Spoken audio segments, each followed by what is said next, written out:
Friends, my name is Rob Satloff, and I am delighted to host this special panel on global perspectives to discuss the challenges that Israel and the West are facing from the Middle East today.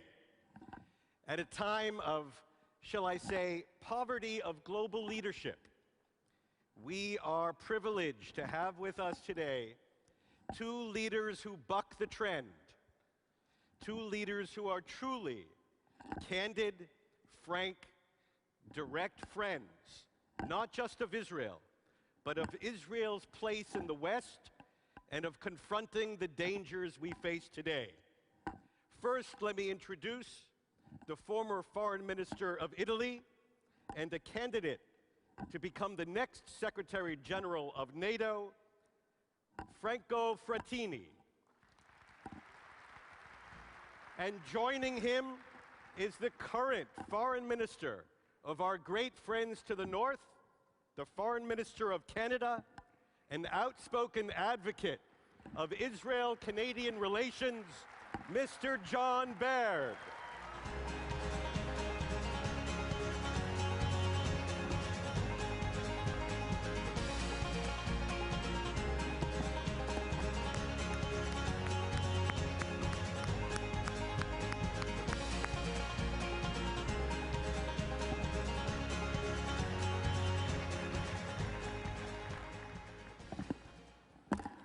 Gentlemen, thank you for joining all of us at this very special session. I want to jump right in and talk about the question of Iran. Now, neither of your countries are members of the so-called P5+1, but you are both intimate observers of the challenge that we face from Iran and the efforts to confront it. So let's look at sanctions. Are they having an impact?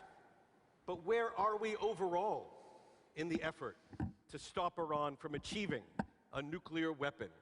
The view from Canada, the view from Italy. Mr. Baird. Well, firstly, it's a great pleasure to be with you and a lot of friends of the United States and Israel and Canada, so it's great to be here. There is no doubt that the sanctions are beginning to have a real impact on the Iranian economy. Unfortunately, there is little doubt that the sanctions have not fundamentally changed the Iranian leadership. They have not fundamentally changed course. And we can only hope that every single diplomatic effort necessary will lead to a change in that. But the one thing we must be clear and unequivocal: we will not back down on sanctions and political pressure just for Iran showing up to the negotiating table.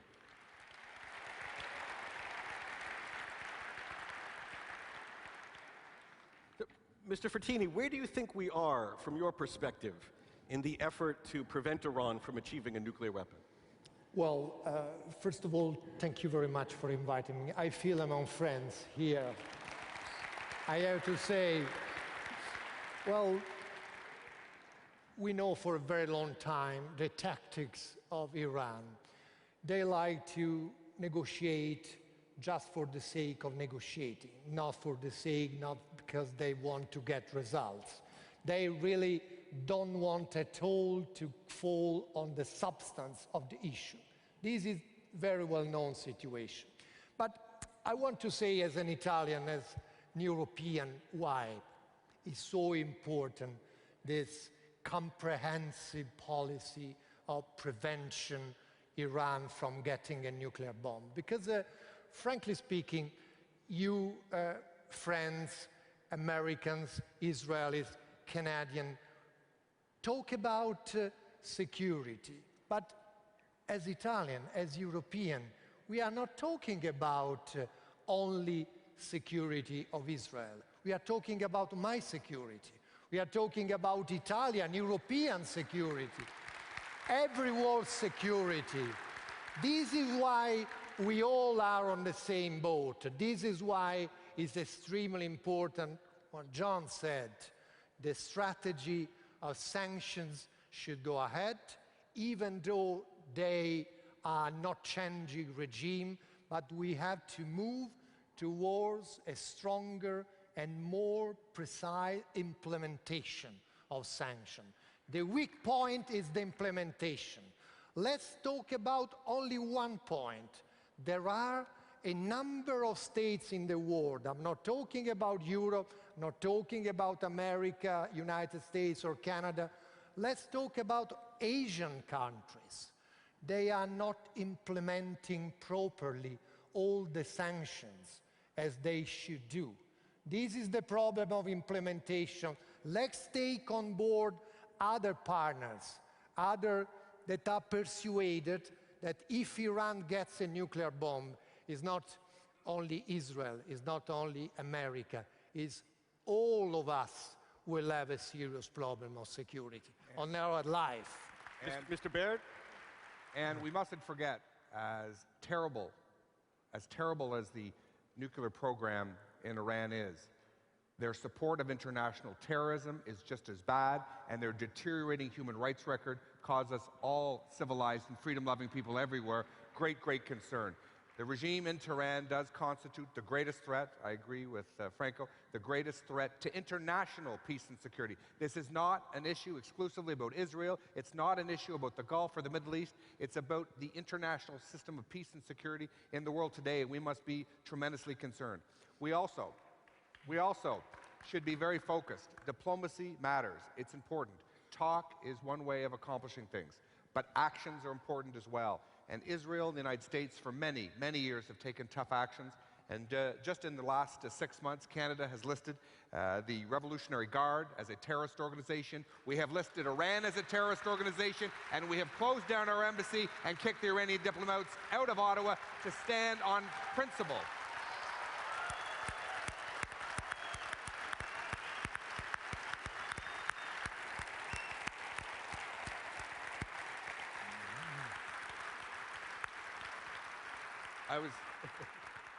I was warned this would be a tough crowd. Yeah.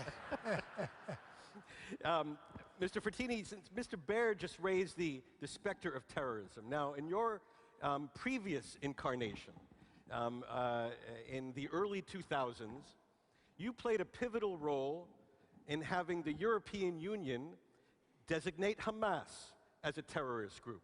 Today, for which you deserve our applause. Today, the issue on the agenda is Hezbollah, Iran's premier surrogate to advance the cause of terrorism. What do you think will be Europe's answer to the news of the Bulgarian terrorist attack?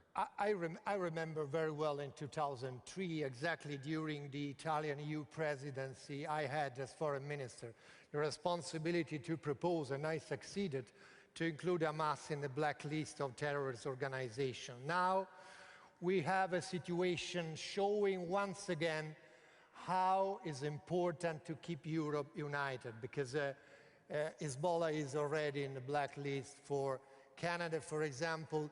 Europe is hugely divided. This is a sad reality in Europe.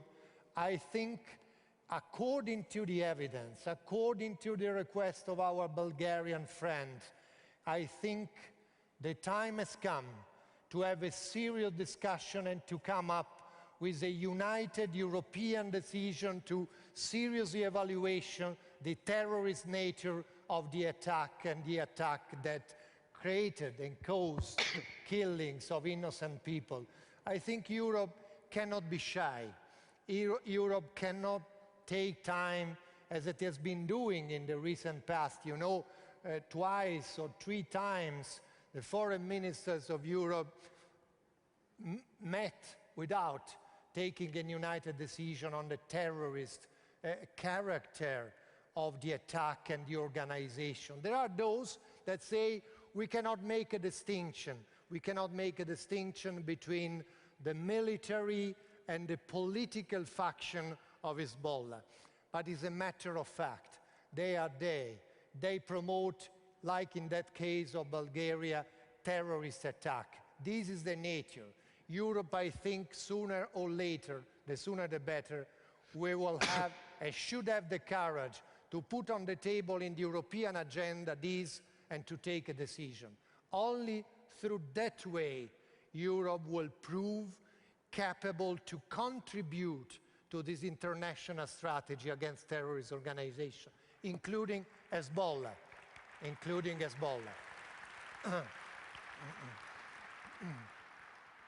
Mr. Baird, if we talked about Iran and then Hezbollah, I'd like to talk for a moment about the country that is the third link in the chain from Beirut to Tehran, and that's Syria.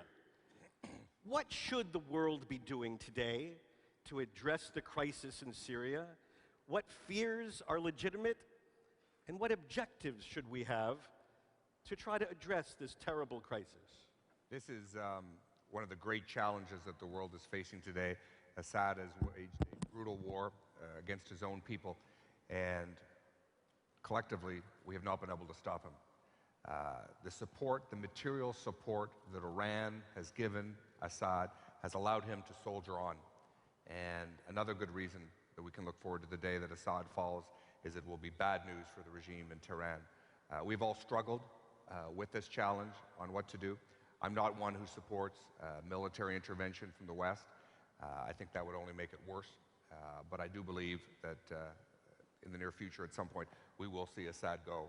The real challenge is, how do we build a civil society that embraces pluralism so that there's a place for Christians, for Kurds, for Alawites, for business people in the new Syria, and that it doesn't become an increasingly growing civil war, as we all fear. And Mr. Frattini, do you think there is a role for NATO at all in dealing with the Syria crisis? Well, NATO did something important, helping the Patriot missile to be put on the borders between Turkey and Syria. Apart this, I see the crisis, the tragedy in Syria, unfortunately, as a lose-lose situation. Lose-lose because one thing is very clear: if the regime of Assad falls, and he should fall, Iran will be weakened, losing a very important partner, I would say, its arm in Middle East. But what happens? Who's next? After the failure of regime, what next? If the Salafists that are now armed by other countries in the region, that are extremists, and they consider again Israel as an enemy, will be in power, this will be a situation anyway damaging for the interest of the State of Israel. What is necessary now is to keep the international community united.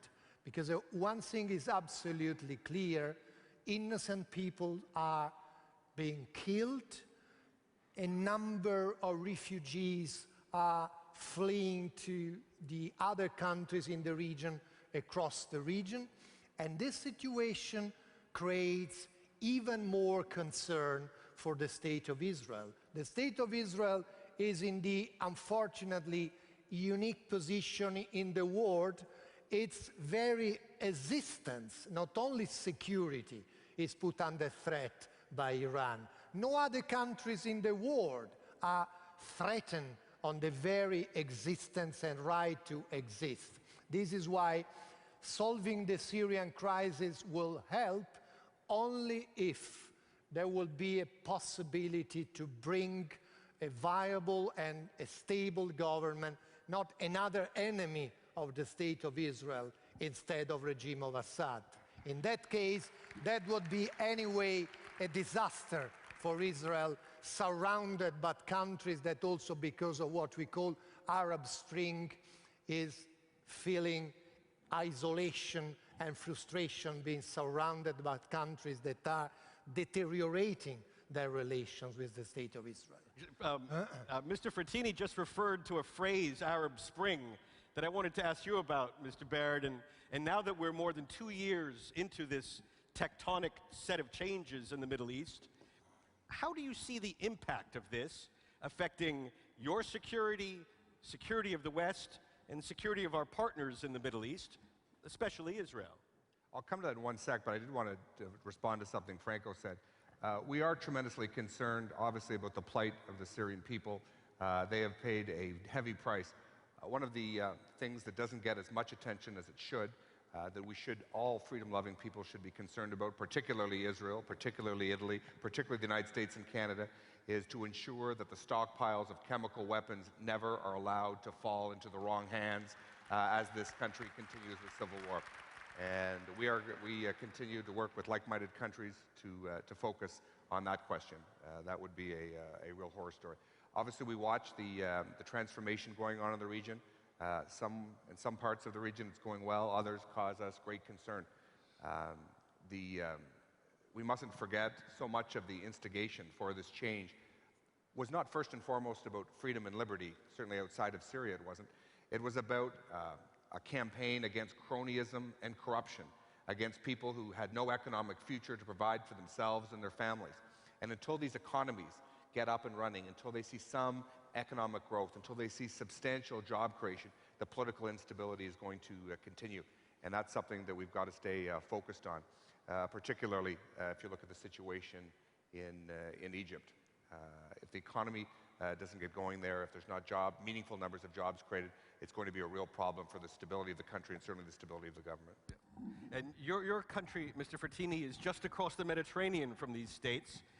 How has the Arab Spring affected your security and your sense of your neighbors to the south? Well, it is sure that at the very beginning of what we used to call Arab Spring, there were a number of hopes for more democracy, prosperity, economic growth. 2 years later, unfortunately, I have to say, all these millions of people running to the streets and to the square in the Arab states are not getting the expected results. In many cases, we are looking at the infiltration in, I would say, some post-regime situation. Think about Libya, think about Egypt, even in Tunisia, extremist group taking the opportunity of what they used to call revolutions to establish or to try to establish non-democratic regimes. And if we used to consider only under the perspective of what happens in the Arab countries, we don't have a complete picture. We have to consider the perspective of the State of Israel, because situations are being deteriorated, diplomatic relations are completely cut, there is a serious deterioration between Turkey and the State of Israel, countries that used to have some I would say, diplomatic talks now consider Israel as an enemy. So the feeling of isolation, the feeling of insecurity of Israel is one of the most important components if you want to examine the impact of what I wouldn't call any longer Arab Spring, frankly speaking, because I don't see a real spring in that situation. Very good. I feel terrible that we have to jump from topic to topic, but I want to ask Foreign Minister Baird about Canada and the question of Palestine. Canada was one of a small group of countries that joined America at the United Nations recently on the vote on Palestine's quest for UN membership. I kind of thought the United States joined Canada. I'm kidding. Now the Palestinians have a decision to make about whether to take advantage of their newfound status to take other initiatives against Israel, possibly at the International Criminal Court. If successful, this could be catastrophic and have a profound impact on Israel and on events and trends far beyond Israel. What is your country's view of this, and what do you think the repercussions might be from your country, perhaps toward the Palestinians, in the event that they take a decision? Well, we strongly in Canada, our government strongly supports the establishment of a Palestinian state. It has always been our view that a state would flow from successful negotiated peace accord with Israel. And we are tremendously concerned that we continue to have a negotiation about the negotiations. And we believe that both parties, as Prime Minister Netanyahu has been very clear, should sit down without precondition and begin to talk. We think they're likely to make progress by talking than by not talking. I see the great Ambassador Posner's here from New York at the United Nations. I spoke after he did. I was a bit worried, but he had great courage and stiffened me up for my speech that followed his. But I want to say that President Abbas had a remarkable opportunity when he addressed the United Nations General Assembly on November the 28th. He was going in knowing he was going to win and win big, I think bigger than the ambassador and I thought. And he could have extended an arm, a hand to Israel. He could have extended an olive branch. He could have been generous, and we didn't see any generosity in his remarks, and that deeply, deeply concerned many of us. We were very clear from the outset that further actions, like we've seen at UNESCO, like we've seen at the United Nations, particularly at the International Criminal Court, will be ones with which will not go unnoticed and will have certainly consequences in the conduct of our relations with the Palestinian Authority. We hope that they'll honor the commitments that they made, that they would not do that. We hope once events in Jerusalem settle down and once a new government takes office, we hope that we can stop the negotiation about the negotiations, and both sides can sit down and look at what we can do to go forward. The only way peace with security is going to happen is if the two sides negotiate themselves. That's not going to be done at the United Nations, and it's certainly not going to be done at the International Criminal Court. Yeah. Great. Gentlemen, I want to ask you a personal question. We can't fill this stage with statesmen of your character who have your approach to Israel. We couldn't find. We can look. But you gentlemen are a rare breed, regrettably, today. How did you two come to understand and appreciate the challenges that Israel faces in the 21st century? How do you two have, in your own political contexts, the courage of convictions to project your friendship with countries very far away that on the global stage isn't, say, the most popular country in the world? Mr. Frattini. Well, I felt not embarrassed at all to vote many times against some kind of international provocations against the state of Israel. Remember, Durban Conference vote. I found myself in the position where Italy appeared to be isolated. We were 2 or 3 out of 24 at that time member states of Europe voting against that kind of conclusion, indicating Israel as one of the sources of threat to the international security. I voted because I was convinced at that time, I'm convinced now, it was the right thing to do. Simply because of this. Because, Wouldn't he look, make a great Secretary General of NATO? no. We are, thank you, John, we are a community of values. This is the explanation. This is the reason why I didn't feel embarrassed at all. Because if we are based on common values, fundamental rights, democracy, respect for human dignity, how can it possible to think that in my Europe, in my own country, Italy, there are those that tend to deny Holocaust?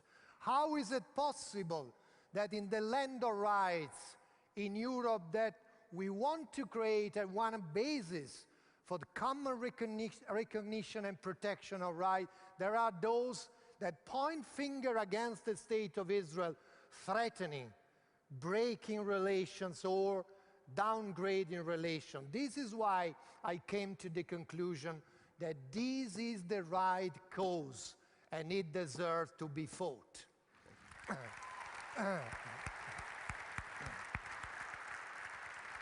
Mr. Baird. I was asked this question, don't you think Canada has isolated itself? And I looked at the question and I said, do you think we should take positions that we think are wrong and that we disagree with just so that we can go along to get along with some moral relativist crowd at the United Nations or elsewhere? And I think too often we have seen this in the conduct of international diplomacy, this push to go along to get along, go along with the pack, go along with the crowd. Well, listen, parents around the world tell their kids that's wrong when they're children, and it's certainly wrong in the halls of the United Nations. And we are never afraid to stand up for what is right. But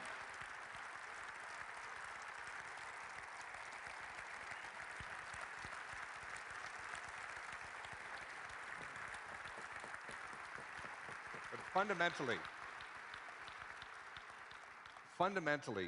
the significant change we've seen in Canada, the significant support for Israel among our government, in our parliament, and in some parts of the country. Not every part of the country, I have to tell you. It's all about two things, in my judgment. It's about leadership and values. The leadership of Prime Minister Stephen Harper on the state of Israel and on the issues that are important, and Canadian values that are Israeli values, that are American values. Leadership and values are what it takes. Friends, leadership and values. You heard it from our guests, friends of Israel and the West.